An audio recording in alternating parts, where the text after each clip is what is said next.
इस्लामाबाद बिस्मिल्लाहिर्रहमानिर्रहीम। अस्सलाम वालेकुम दोस्तों, उम्मीद करता हूँ सब खैरियत से होंगे।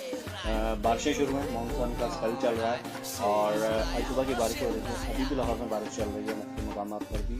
और सिचुएशन ये है कि पानी खड़ा हो चुका है और ठीक ठाक पानी खड़ा हो चुका है और ये हर साल होता है और हर साल ही रोना पिटना पाया जाता है, लेकिन उसका हल नहीं निकाला जाता। दावे बड़े बड़े किए जाते हैं, पेरिस बना देंगे, ये कर दिया जाएगा, वो कर दिया जाएगा, फलाना हो जाएगा, ढिमका हो जाएगा, लेकिन ऐसा कुछ नहीं होता। एजुकेशन डिपार्टमेंट का आप हाल चेक कर लें, वहाँ पे स्कूल आउटसोर्सेज कर दिए गए हैं परफॉर्मेंस के हवाले से। अभी नेक्स्ट ईयर में सारा कच्चा चटा खुल जाएगा। हेल्थ के हवाले से देख लें, आउटसोर्स कर दिए गए हैं और उसका भी कच्चा चटा आपको चंद दिनों में खुल जाएगा। लोगों को बेरोज़गार करके सड़क पे ला दिया गया है।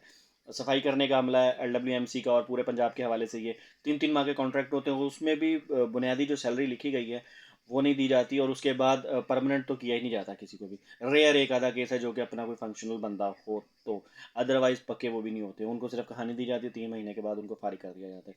ये सारा सिस्टम इस पंजाब के अंदर चल रहा है इस वक्त। और करप्शन की कहानी तो आप सुन ही चुके हैं, लेकिन कोई बात की जाएगी तो वो एंटी स्टेट समझी जाएगी। नेक्स्ट वीडियो तक मुझे दीजिए इजाज़त। अल्लाह हाफ़िज़।